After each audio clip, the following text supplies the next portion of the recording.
Vamos lá, gente. Continuamos as nossas conversas sobre as palavras de Jesus.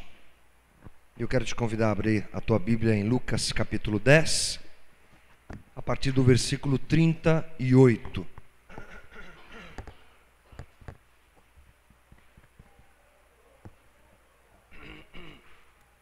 Lucas 10, 38, que diz assim: Caminhando Jesus e os seus discípulos chegaram a um povoado, onde certa mulher chamada Maria o recebeu em sua casa. Maria, sua irmã, ficou sentada aos pés do Senhor, ouvindo a sua palavra. Marta, porém, estava ocupada com muito serviço, e aproximando-se dele, perguntou: Senhor, não te importas que minha irmã tenha me deixado sozinha com o serviço? Dize-lhe que me ajude. Respondeu o Senhor: Marta, Marta, você está preocupada e inquieta com muitas coisas. Todavia, apenas uma é necessária. Maria escolheu a boa parte, e esta não lhe será tirada. Senhor Jesus, nos ajuda nesse momento. Recorremos a Ti em oração mais uma vez, pedindo que a Tua graça e misericórdia se apresentem aqui entre nós. Nos consagramos ao Senhor. A nossa mente, ela é consagrada ao Senhor, para que nós possamos compreender a palavra que o Senhor tem para nós, para que aquilo que o Senhor quer produzir em nós aconteça, para que as resistências do nosso coração caiam, para que as verdades do Senhor tomem conta da nossa vida e nós sejamos transformados pela Tua palavra. É o nosso desejo e a nossa oração. E eu sempre te peço, Senhor, me ajuda nessas conversas. É a minha oração em nome de Jesus. Amém. Muito bem, gente. É um trecho curto das Escrituras, mas é claro que significativo e interessante. Algumas coisas para você saber. Essa história só é retratada no livro de Lucas. Nenhum outro evangelho fala desse momento em que Jesus chega à casa de Marta e Maria. Se por acaso você está pensando que essa Marta e Maria são as irmãs de Lázaro, aquele que morreu e ressuscitou, você está correto, é isso mesmo. São as duas irmãs de Lázaro. São, na verdade, uma família de amigos de Jesus. O povoado que Jesus chega é conhecido como Betânia. Lá no livro de João você vai encontrar o relato da ressurreição de Lázaro, e lá há o nome da cidade onde eles moram, e essa cidade é Betânia. Jesus está longe de Jerusalém, e a Betânia fica próxima da capital, próxima de Jerusalém. Então, uma coisa interessante aqui é que, muito provavelmente, Lucas quebrou a viagem de Jesus, que nós temos inclusive analisado juntos aqui, pelo território samaritano. Ele inserta essa descrição num certo momento, e a gente tem uma ideia do porquê que Lucas fez isso, e daqui a pouco eu te falo melhor sobre isso. Ou seja, a gente vem numa narrativa contínua. Nós fizemos isso nos últimos domingos, falando da vinda de Jesus da Galileia para Jerusalém, e falamos tantas coisas aqui, e agora a gente se depara com um momento que não está seguindo a sequência cronológica dos acontecimentos. Daqui a pouco a gente talvez entenda melhor o porquê disso. Mas precisamos nos lembrar que a nossa conversa aos domingos tem acontecido e ela tem se baseado nas palavras de Jesus. O que Jesus disse, para quem disse, por que disse, onde ele estava quando disse, e nós estamos tentando aprender um pouco mais a respeito do que Jesus disse. E quando você olha para esse texto, você só encontra uma única frase de Jesus. E é em cima dela, é claro, que a nossa conversa acontece. Essa frase está no versículo 41, que diz: Respondeu o Senhor: Marta, Marta, você está preocupada e inquieta com muitas coisas, todavia apenas uma é necessária. Maria escolheu a boa parte, e esta não lhe será tirada. Qual é a história que está acontecendo aqui? É simples. Jesus chega num povoado onde estão Marta e Maria, duas irmãs, e elas recebem Jesus e os seus discípulos em casa. E Maria imediatamente se assenta aos pés de Jesus e fica ouvindo Jesus falar. E devia ser incrível, né? Ouvir Jesus falar devia ser uma coisa impressionante, maravilhosa. Enquanto ela está ali ouvindo Jesus falar, Marta está preocupada, corre para lá, corre para cá, e vai para cá, e vai para lá, e daqui a pouco Marta se irrita, porque ela está tão preocupada com isso, e Maria está lá sentada, sem fazer nada. E Marta então pede para Jesus que repreenda Maria, e faça com que Maria venha ajudá-la. Essa é a intenção de Marta. A resposta de Jesus é essa que nós ouvimos, uma resposta um pouco diferente, eu creio, daquilo que Marta esperava, porque Jesus acaba aprovando a atitude de Maria e não tanto a atitude de Marta.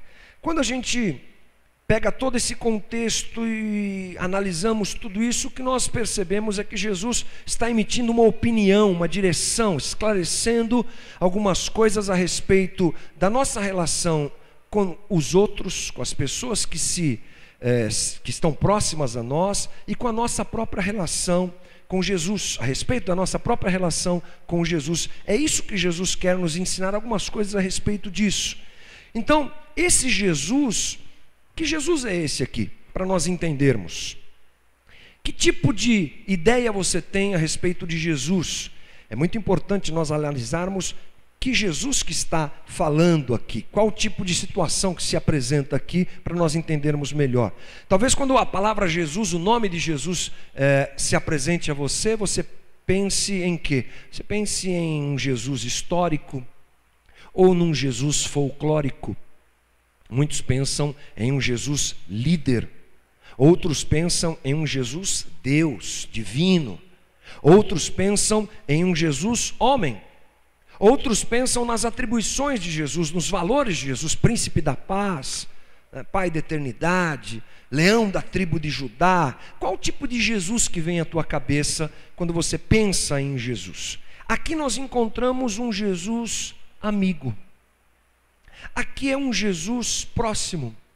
Um Jesus que entra na casa das pessoas e fala com elas, reparte a sua vida e compartilha a vida das pessoas com Ele. É um Jesus que participa, é um Jesus que está vivo. E eu não posso deixar de ter essa ideia a respeito de Jesus, porque essa é uma verdade absoluta na nossa relação com Ele. Ele mesmo prometeu a nós que estaria conosco todos os dias até a consumação dos séculos. Mateus 28, 20, nós temos essa garantia. Então nós precisamos nos apropriar dessa ideia de um Jesus amigo. Aquele que entrou na casa de Marta e Maria é o mesmo que entra na nossa casa hoje. Se o Espírito habita em nós, nós somos morada de Deus. O Espírito de Deus habita em nós e Jesus anda conosco, convive conosco, está próximo e conhece a nossa vida muito bem. Vamos partir desse princípio de que nós queremos ter uma relação profunda com Jesus e de que Ele é nosso amigo. É para aí que nós temos que caminhar, por aí que nós temos que caminhar. Então, esse episódio me apresenta algumas coisas que nós devemos observar em relação à opinião de Jesus, a maneira como Jesus quer se relacionar com a gente. A primeira coisa que eu acho importante a gente frisar é perceber que nessa história, Jesus ele está mais preocupado com o estar do que com o fazer. Isso é muito claro. Quando Marta vai questionar Jesus a respeito da atitude de Maria de ter ficado assentada aos seus pés, a resposta de Jesus é muito clara. Vamos comparar as duas irmãs. Olha só, o versículo 39 diz assim: Maria, sua irmã, ficou sentada aos pés do Senhor, ouvindo a sua palavra. O que é que você percebe aqui? Sentada aos pés do Senhor, ouvindo a sua palavra. Qual a ideia que você tem a respeito disso? Proximidade, contemplação, relacionamento, valorização da pessoa de Jesus. Essa é a ideia que a gente tem quando a gente enxerga Maria, assentada aos pés de Jesus. Agora Marta, qual a ideia que nós temos de Marta? O versículo 40 diz: Marta, porém, estava ocupada com muito serviço. Então, quais são as palavras que nós retiramos dessa descrição de Marta? Ocupada com muito serviço, é básico. Ela estava correndo, que nem uma louca, para cá e para lá. Claro que isso é compreensível, porque a maneira que as pessoas recebiam convidados naquela época e no Oriente, ela era uma maneira bastante prestativa. As pessoas se preocupavam em receber bem os convidados. Se a gente tem essa preocupação hoje, imagina naquela época, imagina na cultura oriental. Isso se ampliava de uma maneira muito grande. E Jesus, inclusive, não está só, está com seus discípulos. Marta está se descabelando lá. Mas Jesus, ele deixa claro uma coisa, que ele prefere mais o estar do que o fazer. Isso é uma coisa para a gente refletir e pensar. Como eu disse para você, esse texto ele não está em ordem cronológica, ele está fora. E alguns estudiosos dizem que talvez a ideia de Lucas de ter colocado esse texto onde ele está, tem uma razão. Esse texto está colocado logo depois da parábola do bom samaritano. Você lembra que a gente conversou isso semana passada, né?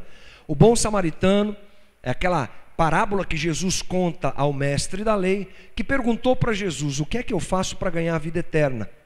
E Jesus contou a parábola daquele homem que está machucado, ferido, porque foi assaltado, que está na beira do caminho.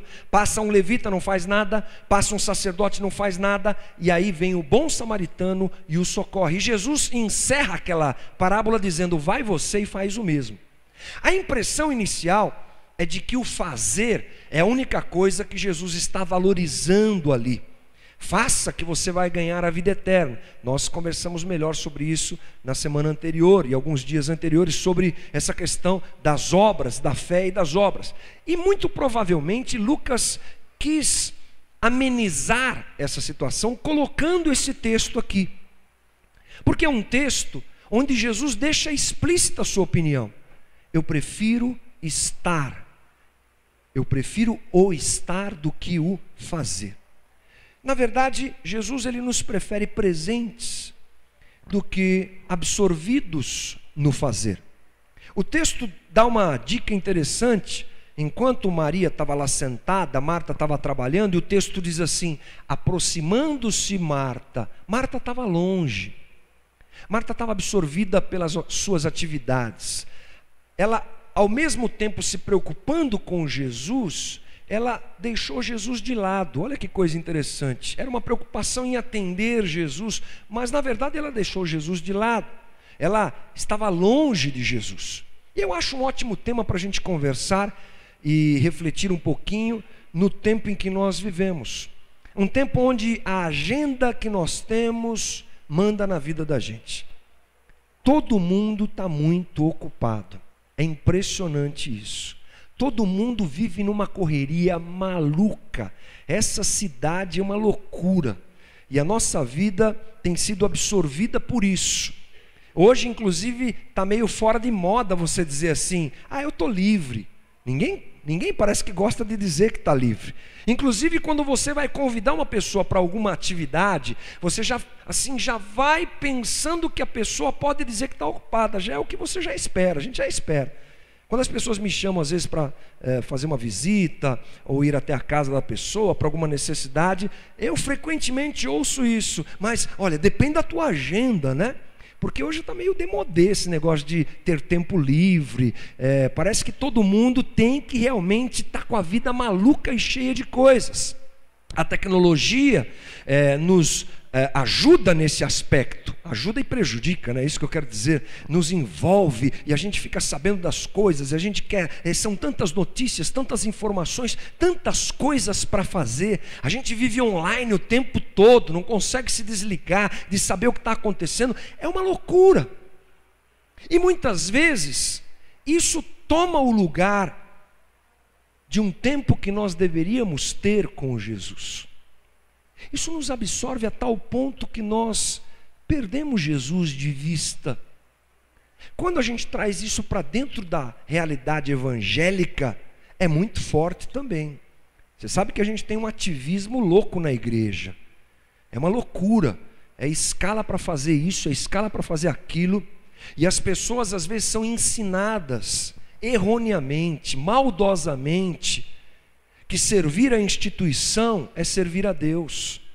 A gente faz muito essa confusão. E pode parecer que eu estou dando um tiro no pé, porque alguém falar sobre isso dentro de uma igreja pode parecer um absurdo, mas não é, irmão. Tome cuidado com isso. A gente às vezes se preocupa tanto na atividade ministerial que temos, eu acho que hoje menos.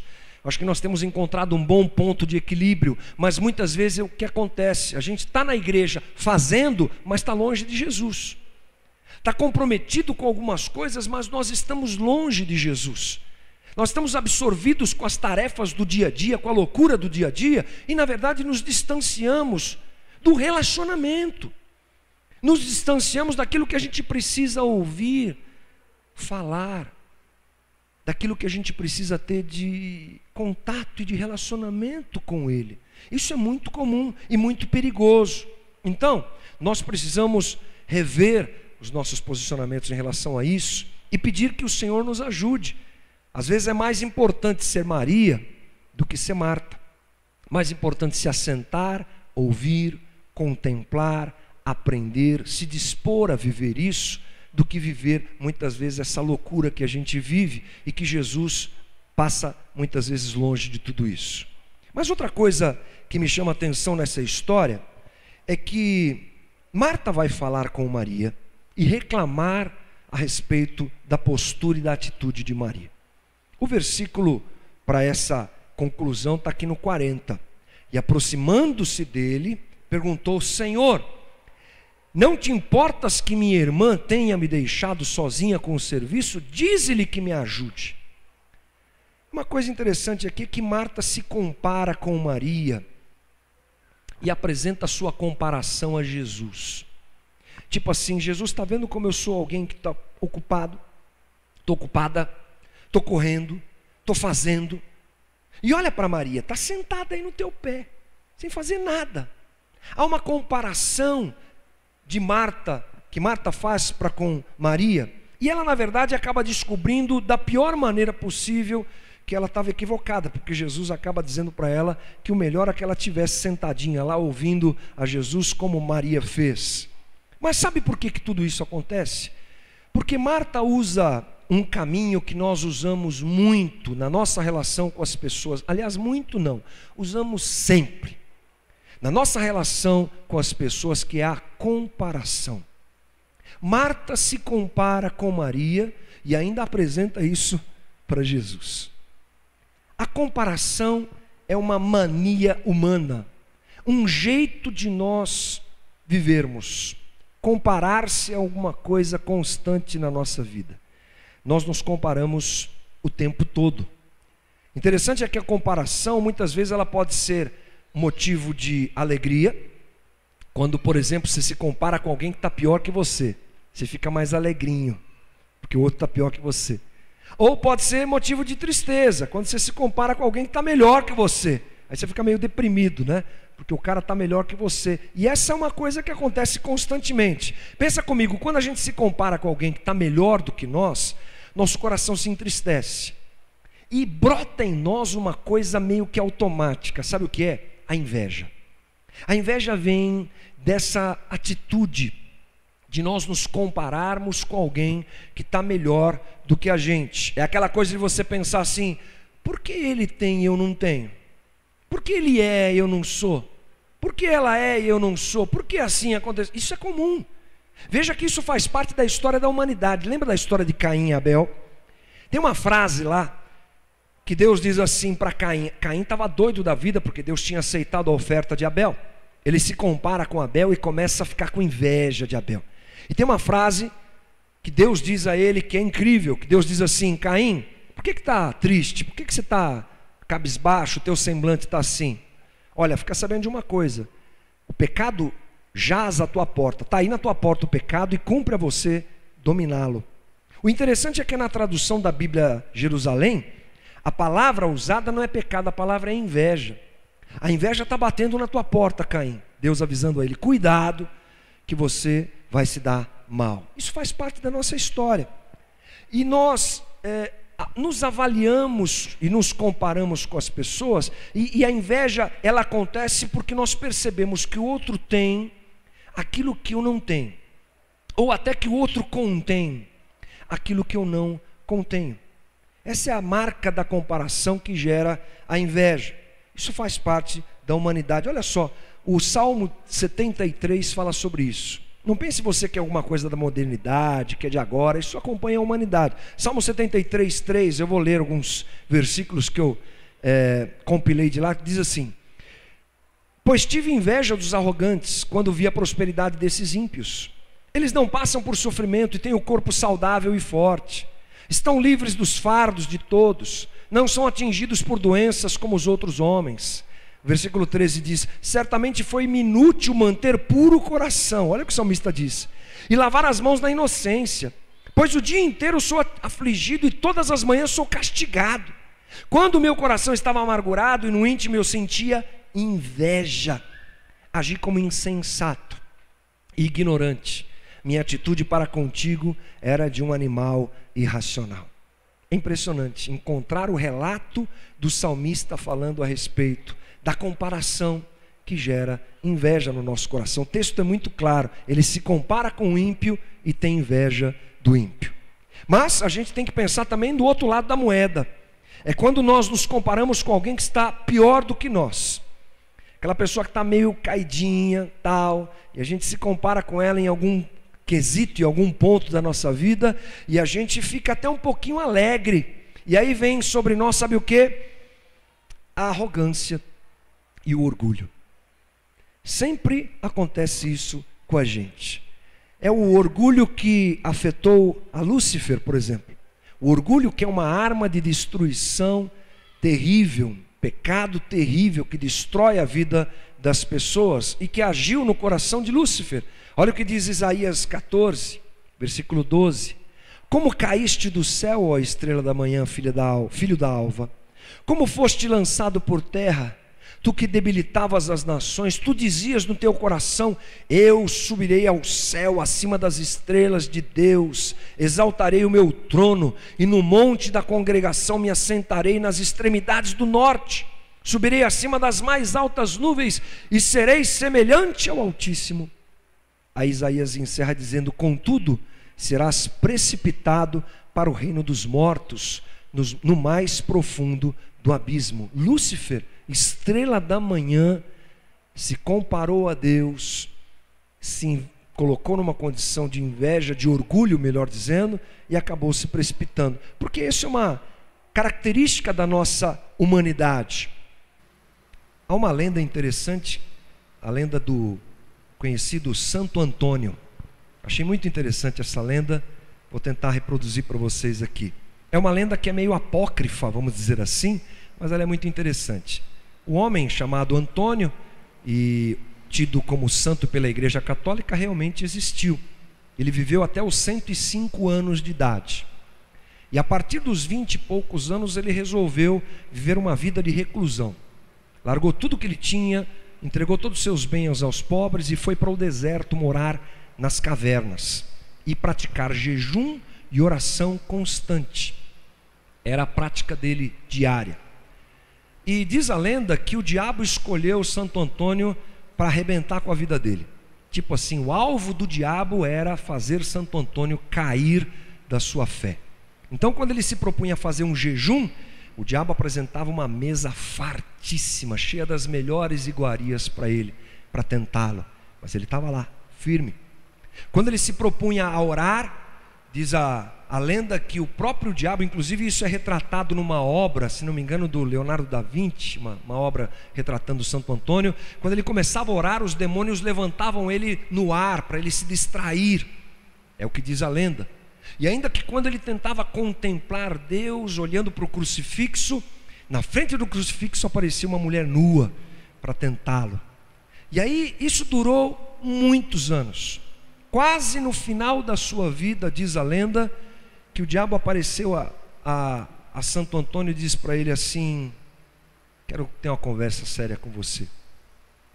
Eu estou parando com essa história. Eu me dou por vencido, você ganhou. Estou indo embora, deixando você em paz e vou parar de tentar você. E naquele momento o diabo sumiu, desapareceu. Santo Antônio imediatamente se ajoelhou e fez uma singela oração: Senhor, graças te dou, porque agora definitivamente me tornei um santo homem. Naquele momento o diabo volta, dá uma risadinha, porque o orgulho tinha derrubado Santo Antônio. É o mal de todos nós, atinge todos nós e alcança todos nós. A grande pergunta, eu acho que em toda essa conversa é: por que a gente se compara? Por que a gente tem que fazer isso? A verdade é que nós somos incapazes de nos enxergar. Nós não conseguimos nos enxergar. A gente não tem a capacidade ontológica de se enxergar. Por isso a gente sempre se compara. Pense comigo, você é alto ou baixo, por quê? Por comparação. Sempre por comparação. Por que alguém é magro ou gordo? Por comparação. Por que alguém é rico ou pobre? Por comparação. Você está achando a tua vida muito difícil? Está sem dinheiro? Está se achando muito pobre? Vou te levar terça-feira para você conhecer o pessoal que mora na rua. Você vai ficar rico rapidinho. Porque tudo é por comparação. A nossa vida funciona assim. E nós não temos essa capacidade de nos avaliarmos. Por isso que a gente faz as coisas dessa maneira. E o final da história é que nós queremos nos encontrar. Nós queremos nos reafirmar. Nós queremos achar um jeito de nos qualificarmos como bons. É assim que funciona. Por isso é que eu me comparo com as pessoas, para me sentir melhor, para perceber que eu tenho valor. Essa é uma necessidade que nós temos. E a gente age da seguinte maneira: a gente avalia as pessoas. Qual a avaliação que nós fazemos? Se o fulano tem mais dinheiro que eu, ele é metido. Se o outro tem menos dinheiro que eu, é porque é vagabundo, devia trabalhar mais.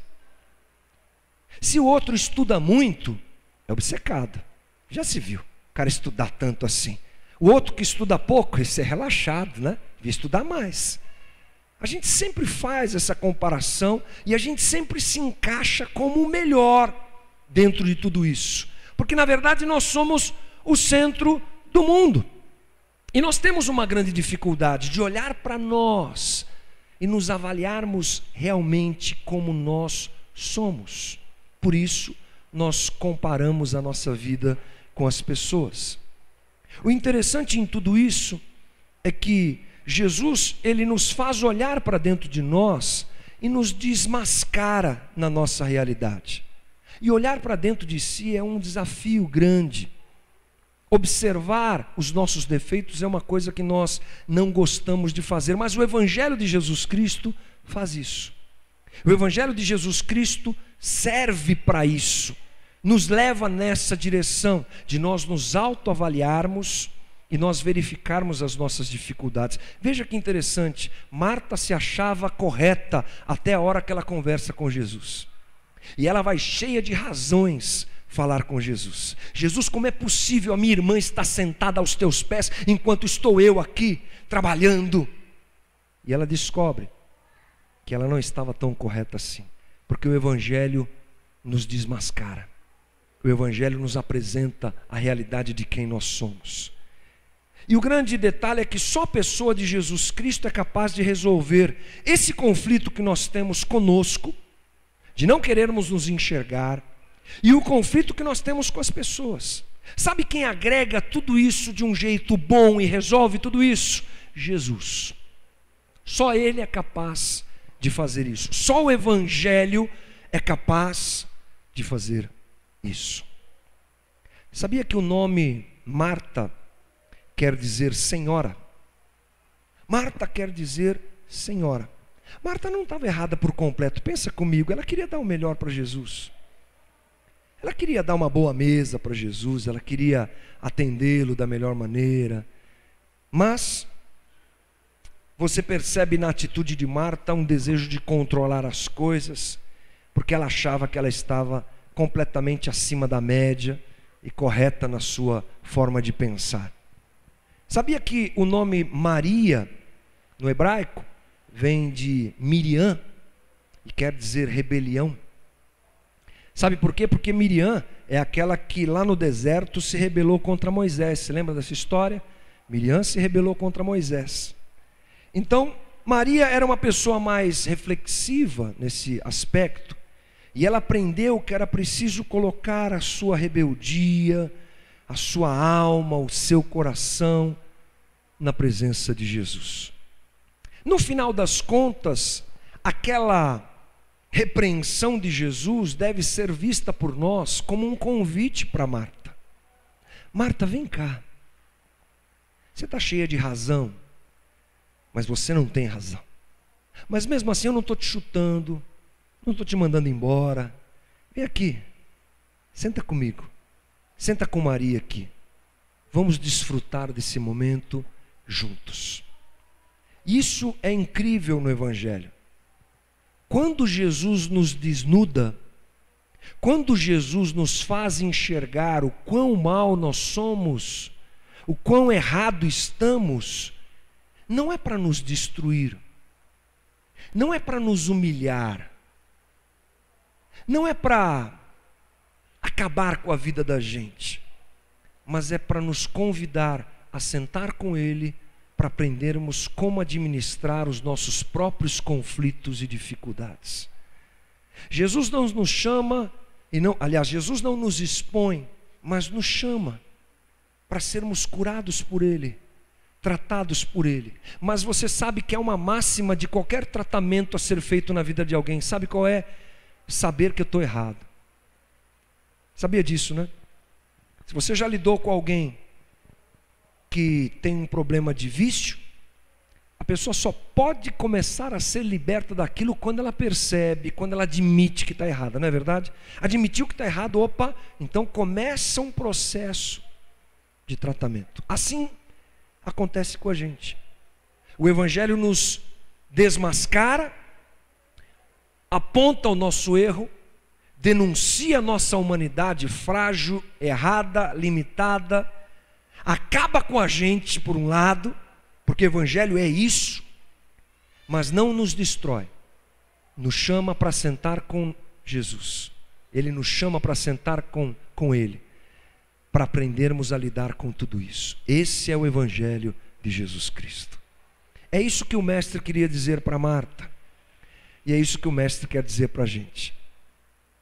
Talvez hoje máscaras que nós temos caiam, e o desejo do meu coração é que isso aconteça, que a gente hoje saia daqui mais cara a cara conosco mesmo, mais aptos a parar de fazer comparações e olhar para nós primeiro. Mas quando isso acontecer, irmão, não se aflija, porque a graça do Senhor está sobre nós, porque a misericórdia do Senhor está sobre nós, e Ele vai ensinar a gente a lidar com toda essa tranqueira que a gente carrega dentro de nós. Ele vai ensinar o ansioso a ser mais calmo. Ele vai ensinar você que está flagelado por problemas a encontrar força. Ele vai ensinar a cada um de nós a lidarmos com as nossas deformações, deformidades e calamidades pessoais. É assim que Ele faz. Hoje Ele nos convida. Está se enxergando? Está vendo que você está errado? Então vem, senta comigo, que a gente tem muita coisa para conversar e ser tratado. Esse é o Evangelho de Jesus Cristo, irmão.